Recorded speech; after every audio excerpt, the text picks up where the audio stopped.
예, 오늘 말씀은 창세기 30장 25절부터 43절까지입니다. 창세기 30장 25절부터 43절까지 부자가 된 야곱입니다. 부자가 된 야곱.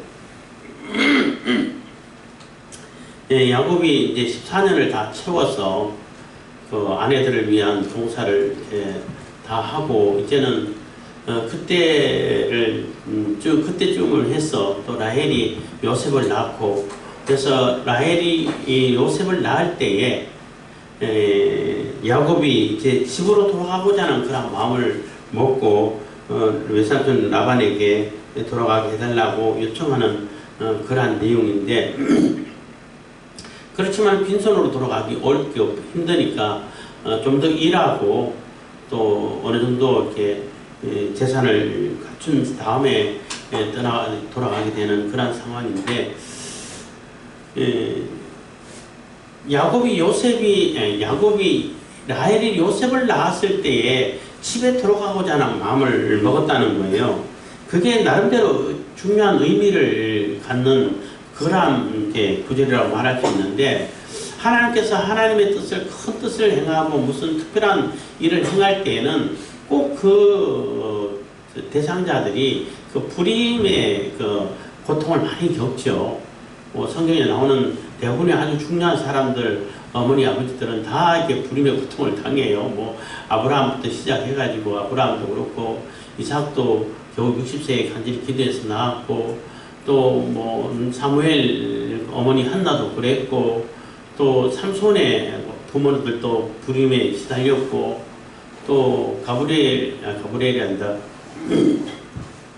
이 이름, 그 제사장 이름 갑자기 생각 안 나는데, 그 가브리엘이 그 제사장 찾아가서 세례요한 부모님도 그렇게 불임에 있다가 하나님께서 특별한 은혜로 이렇게 그 아이를 주는 그런 모습 보는데, 라헬도 마찬가지여서 라헬이 얼마나 아기를 갖고 싶었는지, 아이를 낳고 싶었는지 남편을 윽박하고 죽는다 그러고 자기 종을 보내가지고 또 아이를 얻고, 그래도 그거 하고 자기가 직접 낳은 아이하고 또 다르겠죠.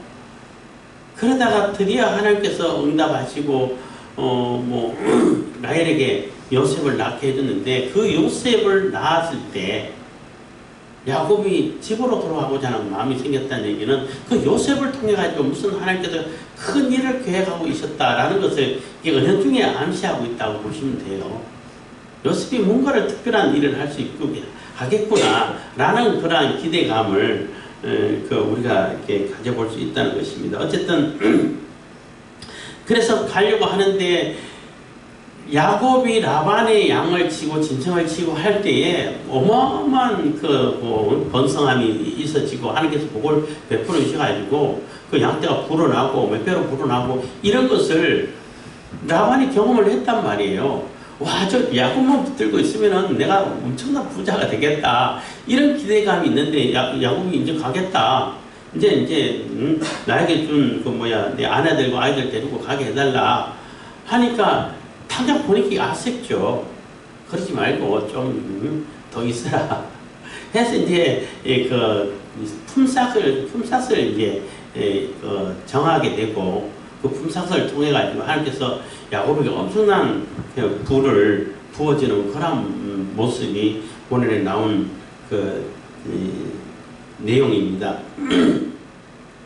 창세기 30장 25절입니다. 25절부터 라헬이 요셉을 낳을 때에 야곱이 라반에게 이르되, 나를 보내어 내 고향 내 본토로 가게 하시되, 내가 외삼촌에게서 일하고 얻은 처자를 내게 주어 나로 가게 하소서. 내가 외삼촌께 한 일은 외삼촌이 아시나이다. 그래서 그 라반이 정말로 이게 사람들 등골 먹는다 했잖아요. 아주 교묘하게 이렇게 자기 이득을 취하는 그러한 유형의 사람이라고 볼 수 있어요. 아직 14년이 다 됐는데도 불구하고 아직 그 아내도 야곱의 것이다, 자녀들도 다 네가 관리해라. 벌써 이미 야곱의 옛날에는 소유 개념으로 이렇게 많이 하다 보니까 그런 표현이 써지는데, 아직까지 야곱에게 안 줬다는 얘기가 된다는 얘기죠. 라반이 아직 자기 딸이고 야곱의 아내들이 아니고 자기 딸로 여긴다는 거죠.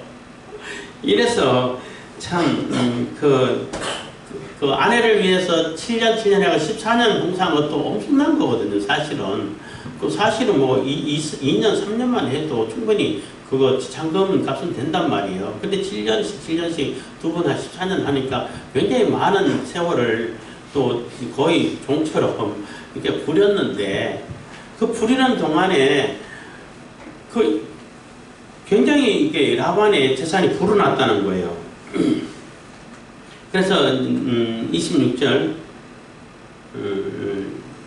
내가 외삼촌에게서 일하고 얻은 처자를 내게 주어 나로 가게 하소서. 내가 외삼촌께 한 일은 외삼촌이 아시나이다. 27절 라반이 그에게 이르되 여호와께서 너로 인하여 내게 복 주신 줄을 내가 깨달았노니 내가 나를 사랑스럽게 여기거든 유하라 해서, 여호와 하나님께서 너로 인해서 내게 큰 복을 베풀어 주셨다는 거예요. 그걸 깨달았다는 거죠. 우리가 그 예수님을 믿고 예수님을 의지하고 하나님을 섬기고 예수님을 의지하는 우리 성도들이 가는 곳마다 사실은 복의 근원이 되는 것이 성경적인 거예요. 나로 인하여 그 가게가 잘 되고, 나로 인하여 그 주변이 밝아지고, 나로 인하여 그 주변이 정화가 되고, 이런 모습이 정상적인 그 성도들의 모습인 거예요. 내가 가기만 하면 분란이 생기고, 내가 가기만 하면 거기는 소란이 생기고, 사람들이 막 서로 싸우게 되고 갈등이 되면은 뭔가 이상하다 생각을 해봐야 돼. 물론 내가 신앙의 그 이유로, 믿음의 이유로 그 사람들이 나를 배격하고 분란하고, 예를 들어 이슬람 지역에 내가 갔는데 신앙 버리지 않으면 죽인다 그러고, 그런 거는 좀 다른 차원이에요. 딴 얘기예요. 그런 이유가 아니고 단지 사회에 어울리고 사회의 일원으로서 그 사회생활을 하는 데 있어서 내가 사람들이 생각할 때는 아우 저 사람은 없었으면 좋겠다, 이런 마음을 가지면은 내 신앙을 돌아봐야 돼요. 뭔가 내가 처신을 잘못하고 있다는 것을 생각해야 된다는 거예요. 어쨌든 간에 그런 교훈을 얻을 수 있습니다만은, 야곱은 라반의 그 양떼를 관리하면서 굉장히 많은 라반이 부하게 만들어줬고, 그 양떼가 잘 관리되어서 이렇게 더 많은 번성을 하게 되고, 라반도 흔쾌히 인정할 수 있는 그러한 상태라는 겁니다. 그래서 여호와께서 너로 인하여 내게 복 주신 것을 내가 깨달았노니 네가 나를 사랑스럽게 여기거든 유하라는 얘기는 좀 더 있으면 안 되겠냐 하는 거죠. 28절 또 가로되 내 품삯을 정하라 내가 그것을 주리라. 그러면은 이제 내가 네 품삯을 줄 테니까 정해라. 뭘로 품삯을 줄까? 이렇게 제안을 했다는 것입니다. 29절 야곱이 그에게 이르되 내가 어떻게 외삼촌을 섬겼는지 어떻게 외삼촌의 진성을 쳤는지 외삼촌이 아시나이다. 그거 다 이제 어떻게 했는지를 외삼촌이 다 봤다는 거죠. 30절 내가 오기 전에는 외삼촌의 소유가 적더니 번성하여 때를 이루었나이다. 나의 공력을 따라 여호와께서 외삼촌에게 복을 주셨나이다. 그러나 나는 어느 때에나 내 집을 세우리까. 그래서 나를 통해 가지고 하나님께서 내 그 수고를 통해 가지고 나를 봐가지고, 그러니까 야곱을 통해 가지고 외삼촌에게 이렇게 풍성하게 많은 때를 이루도록 복을 주셨는데, 나는 내 거라고 할 수 있는 게 하나도 없다. 언제 내 집을 세우고 언제 내가 가장으로서의 역할을 할 수 있도록 그렇게 하겠느냐, 이렇게 이제 불평을 하는 겁니다. 31절 라반이 가로되 내가 무엇으로 네게 주랴. 야곱이 가로되 외삼촌께서 아무것도 내게 주실 것이 아니라 나를 위하여 이 일을 행하시면 내가 다시 외삼촌의 양을 먹이고 지키리이다. 그래서 뭘 줄까 할 때는 뭘 주려고 생각하지 마시고 앞으로 이렇게 정하면은 그대로 좀 해주십시오 하는데, 야곱도 굉장히 이게 뭐라 그럴까, 모험이라고 해야 되나요? 그런 얘기를 하는 거예요. 무슨 자신감이 있는지 근거 없는 자신감인지를 몰라도 뭔가를 그러니까 하나님께서 분명히 나를 내게 복을 베풀어 주실 것이다 하는 그 언약의 말씀을 떠올라가지고 하나님을 근거로 해서 원인으로 해서 자신감을 가지지 않았나 이런 생각을 할 수밖에 없어요. 뭐 아무런 근거 없어요. 그 양떼 많은 것 중에 얼마 몇 분의 1마를 나눠주세요 이런 것도 아니고 앞으로 할 일을 내게 달라는 거예요. 그게 뭐냐? 32절 오늘 내가 외삼촌의 양떼로 두루 다니며 그 양 중에 아롱진 자와 점 있는 자와 검은 자를 가려내어 염소 중에 점 있는 자와 아롱진 자를 가려내리니 이 같은 것이 나면 나의 삭시 되리이다. 그래서 오늘 내가 외삼촌의 양떼를 두루 다니다가 그 양 중에 얼룩진 거, 아롱진 자, 얼룩진 거, 또 점이 있는 자, 뭐 이렇게 뭐 조금 더 얼룩하고 안 그러면 조금 군데군데 점이 있고 이런 양들, 그리고 검은 양인데 까맣게 태어난 양, 그런 게 별로 없어요 사실은.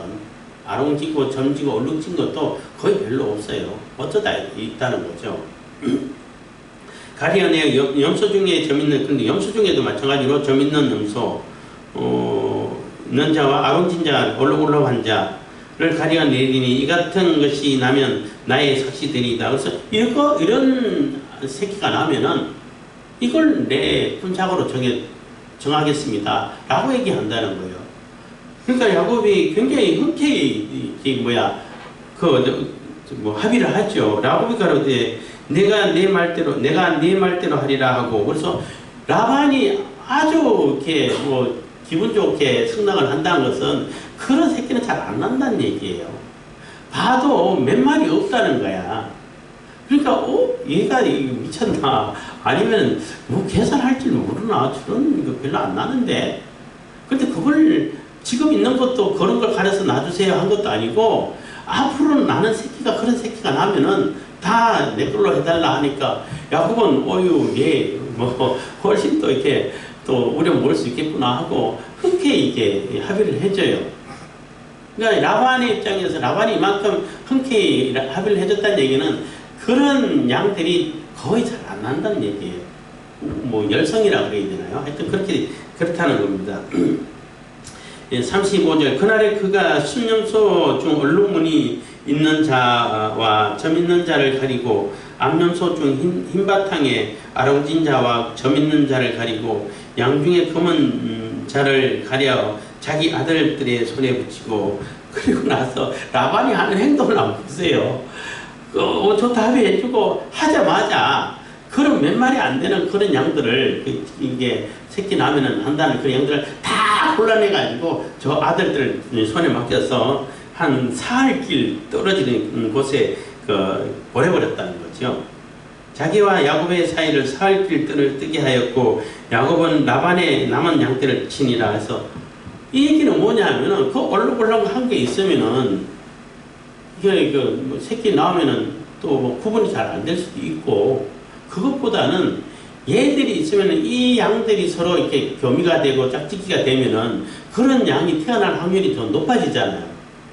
근데 그런 양들 다 없애버리면은 그런 양들이 태어날 가능성이 훨씬 희박해진다는 거예요. 그러니까 품삯을 안 주겠다는 얘기하고 똑같은 거예요. 이 라반의 행동은. 경상도 말로 정말 얍삽하죠. 아주 그냥 공으로 그냥 부리려고 하는 그런 심보가 들어있는 거예요, 라반에게. 그래서 아예 그런 양들이 몇 마리 태어나지도 않고 몇 마리 그렇게 많지도 않는 그런 양들인데, 그 양마저도 같이 섞이지 못하도록 다 가려가지고 저기 멀리 사흘길 떨어지는 대로 자기 아들들에게 붙여가지고 보내버렸다는 거예요. 그럼 야곱이 치는 양 염소는 뭐 검은 염소밖에 없고 흰 양밖에 없다는 거예요. 그래서 검은 염소는 검은 염소밖에 안 태어날 거고 그 염소끼리 뭐 이렇게 짝짓기가 되니까, 또 양은 양대로 짝짓기 하니까 하얀 양대께 안 태어난다는 얘기밖에 안 되는 거예요. 그러면은 야곱의 품삯은 없는 거죠. 그러니까 야곱을 그냥 공짜로 부리겠다는 얘기밖에 안 되는 겁니다. 라반도 아주 참 대단합니다. 그래도 야곱은 이제 믿는 구석이 있는 거예요.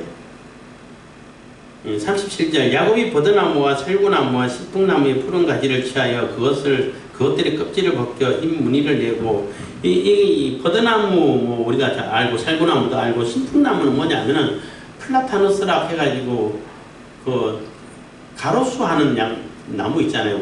내가 가다 보면 맨날 나무 몽탕몽탕 잘라고 도대체 그 왜 자꾸 자르냐 이렇게 하잖아요. 워낙 잘 자란다는 얘기예요. 잘 자라는데 그 나무를 보면은 서서 껍질이 일어나가지고 얼룩얼룩하게 보이잖아요. 그 나무라는 얘기예요. 이제 그 나무들을 이렇게 그 가지들 꺾어 와가지고 그것들이 껍질을 벗겨 흰무리를 내고 그 껍질 벗긴 가지를 양떼가 와서 먹는 개천의 물구유에 세워 양떼에 향하게 하매 그 떼가 물을 먹으러 올 때에 새끼를 베니. 그래서 그 양떼들이 물 먹기 좋게끔 이게 또랑을 내 가지고 우물에서 이제 또랑을 해가지고 물이 쭉 흘러가도록 뭐 잔잔하게 흘러가겠죠. 흘러가야 양들이 이렇게 물 먹으러 쭉 서 있으면 그 물 먹을 때 와서 거기서 주로 이제 짝짓기가 많이 이루어지는 거예요. 준다고 그래요. 거기서 이제 그 가지를 세워놓고 양들이 그것을 보면서 그 이제 새끼가 베게끔 한다는 겁니다. 야곱이 새끼 양을 구분하고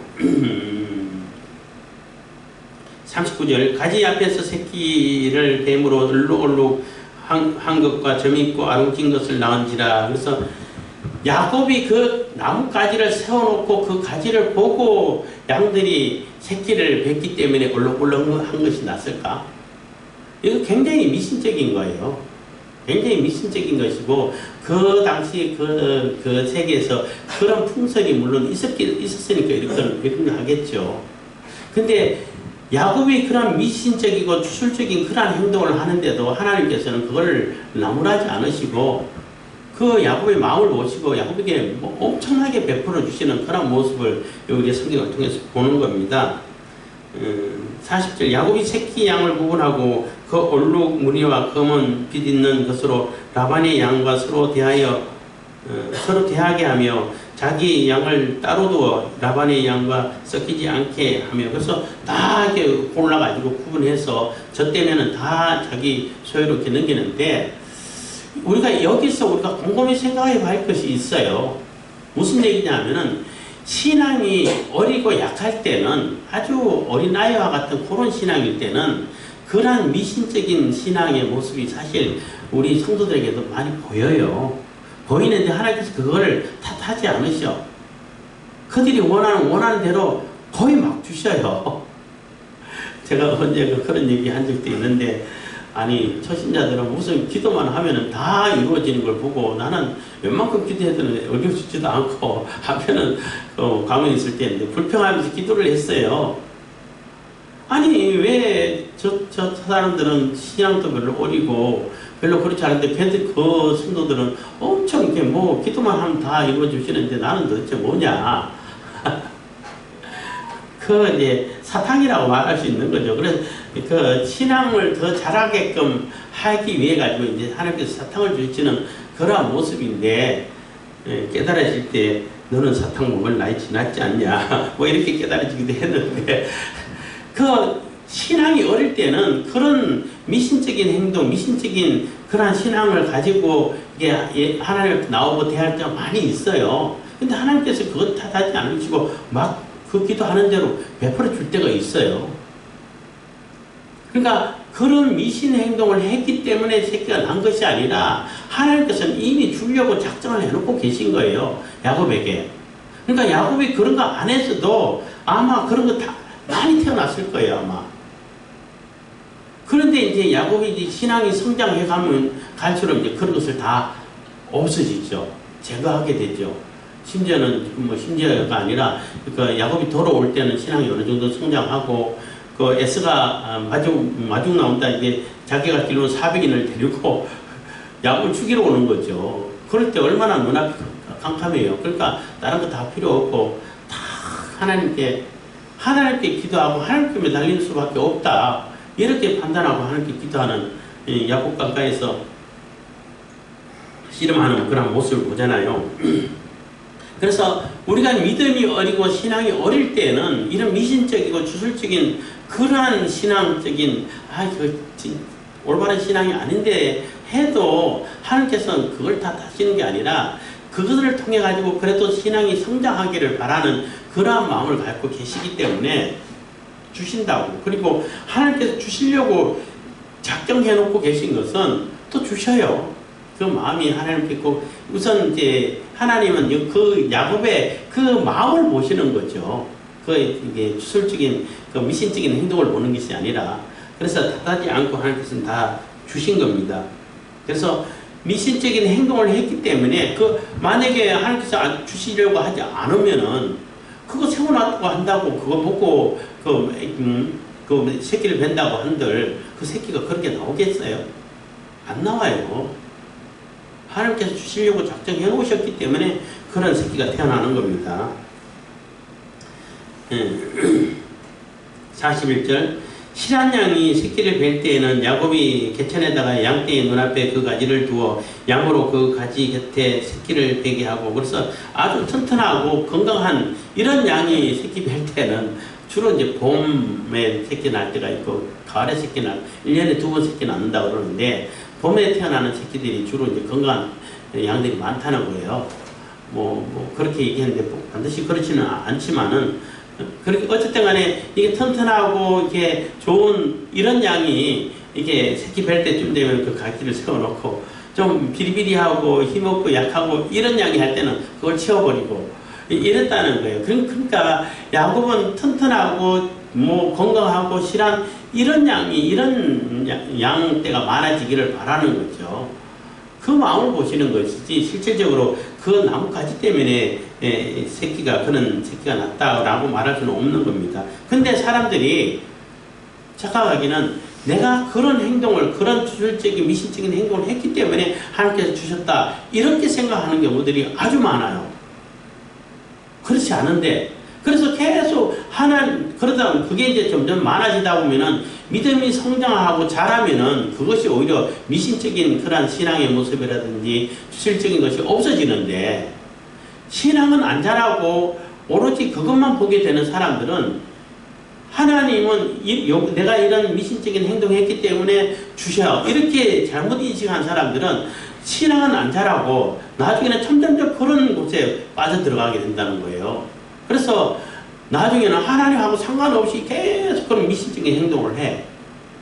나중에 하나님께서는 안 주시죠.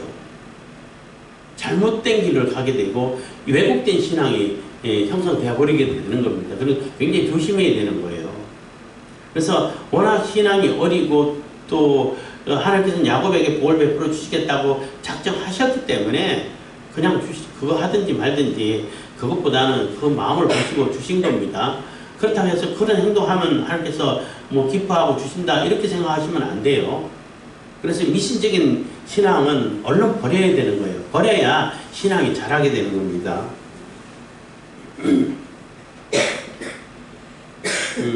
41절부터 다시 실한 양이 새끼를 뵐 때는 야곱이 개천에다가 양떼의 눈앞에 그 가지를 두어 양으로 그 가지 곁에서 새끼를 베게 하고, 약한 양이면 그 가지를 두지 아니하니 이러므로 약한 자는 라반의 것이 되고 실한 자는 야곱의 것이 된지라.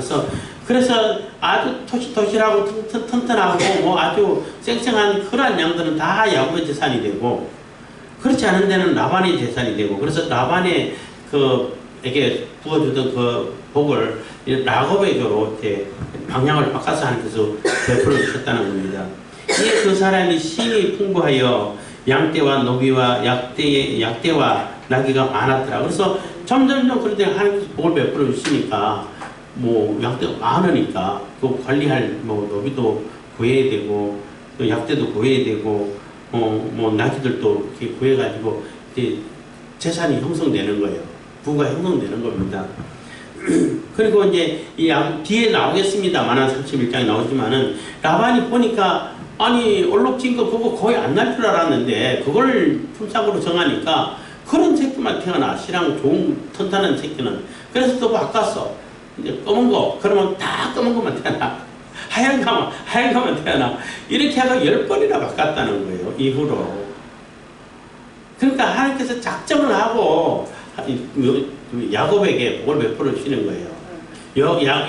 야곱이 양을 치면서 6년 동안에 엄청난 부자가 되게 하신 것은 야곱의 그 사명이 이게 한 부족을 이루어야 할 사명이잖아요. 부족을 이루고 민족을 이루고 나라를 이루어가는 그러한 기초를 형성해야 할 그러한 그 사명을 입고 언약의 그 후손인데, 언약을 이루어가야 할 언약 당사자인데, 그것을 하면 돈이, 요즘만 하면 돈이 많이 필요해. 그래서 돈을 많이 베풀어 주시는 거예요. 하나님의 성경은 무조건 야곱처럼 그렇게 엄청나게 부자를 만들어준다, 이렇게 얘기를 하면은 그게 미신적인 거예요. 그래서 이제 제가 모세와 야곱을 이렇게 비교해가지고 말씀드린 적이 있잖아요. 부자가 되면 하나님께서 복을 베풀어 주셔가지고 부자 되고, 그렇지 않은 것은 하나님께서 복을 안 베풀어 주셨고 저주를 내렸다 그러면 안 되는 거예요. 왜냐하면은 야곱은 20년 동안 자기 외삼촌에서 양을 쳤단 말이에요. 그래서 부자가 됐어. 근데 모세는 자기 장인에게 가가지고 40년간 양을 쳤어요. 40년간 양을 쳤는데 이게 내 양이라고 주장할 만한 양이 한 마리도 없어. 그러면은 야곱은 하나님의 복을 받아가지고 풍성하고 거부가 되고, 모세는 하나님의 저주를 받아가지고 양 새끼 한 마리 없나요? 그럼 모세는 하나님께 저주받은 사람입니까? 아니죠. 그 사명이 다른 거예요. 사명이. 모세에게 있어가지고 자기 재산이 많으면 안 돼. 그 이스라엘 백성들을 이끌어 가야 되는데 자기 재산이 많고 자기 집안 할 일이 많으면 언제 그거 해? 그거 돌보느라고. 못하는 거예요. 그래서 안 주시는 거예요. 사명이 다르기 때문에. 일해야 할 사명이 다르. 야곱은 부족을 이루어야 되니까 돈이 얼마나 많이 필요하겠어요. 사실은 어마어마한 돈이 필요하고 그것도 부족할 수밖에 없는 상태인 겁니다. 근데 모세는 그 엄청나게 커진 그 민족을 이끌고 출애굽을 해가야 되는데, 가나안 땅까지 데려가야 되는데, 자기가 딸린 식구가 많고 재산이 많으면 그거 관리하느라고 어떻게 가? 못 가죠. 홀가분해야 되는 거예요. 그래서 사명이 다르기 때문에 하나님께서는 주시는 복도 다르다는 겁니다. 그렇게 이해를 하셔야지, 부자로 만들어줬기 때문에 하나님 복을 많이 받았고 부자가 아니기 때문에 하나님 저주를 받았고, 이건 굉장히 미신적인 거예요. 어쨌든 우리가 이 30장 본문에서 25절에서 43절의 본문에서 생각해봐야 할 것은, 하나님께서 야곱에게 복을 주시려고 작정해 놓으셨고 그 언약을 이어가야 되기 때문에 부어주려고 작정하셨기 때문에 부어주신 것이지, 야곱이 나뭇가지 꺾어놓고 세워놓고 치우고 이거 했다고 준 거 아니라는 거예요. 그건 굉장히 미신적인 거예요. 근데 그 미신적인 행동을 해도 그냥 내버려 두신 것은 아직 야곱의 믿음이 어린아이 수준 같이 아직 약한 믿음을 가지고 있기 때문에 우선 그냥 용납하고 넘어가시는 것이지, 계속 그런 모습을 보이면은 하나님께서 혼내죠. 쓰시려면은 야곱을 그냥 버리려고 그냥 그렇게 하든지 말든지 내버려 두시겠지만은, 야곱을 들어서 쓰시려고 하면은 성장을 시켜야 되는 거예요. 그래서 야곱이 점점 갈수록 이제 그런 미신적인 행동을 안 하고, 나중에는 또 그 세겜에 있다가 베델로 올라갈 때는 그 우상 되는 거 다 갖고 와서 그 상수리 나무 밑에 묻어버리죠. 딴 사람도 그런 우상, 미신적인 행동 못하게끔 다 묻어버리고 가죠. 그러니까 믿음이 성장하는 거예요. 성장할수록 그런 미신적인 행동을 안 하는 겁니다. 그래서 하나님이 작정하고 베풀어 주시고자 하는 그 복은 일단은 주셔요. 그러니까 조금 마음을 가지고 믿음만 가지고 하나님께 조금만 이렇게 기도하면은 잘 주셔. 어릴 때는. 그렇지만은 믿음이 성장해 가기를 바라고 또 성장하시기를 이렇게 작정하시기 때문에 우리가 성장해가고 하나님께 귀히 쓰임받는 그러한 족장으로서의 한 부족이고 민족을 이뤄가야 할 바탕이 되는 그러한 사명을 갖고 있는 야곱이기 때문에 하나님께서는 풍성하게 많이 베풀어 주셨다는 것입니다. 그래서 이 모든 것이 하나님께서 주셨지, 야곱이 그런 그 미신적인 행동을 했기 때문에 준 것은 아니라는 것을 우리가 꼭 기억할 수 있어야 되겠습니다. 기도하겠습니다. 사랑해 주님 감사합니다. 이 시간에도 은혜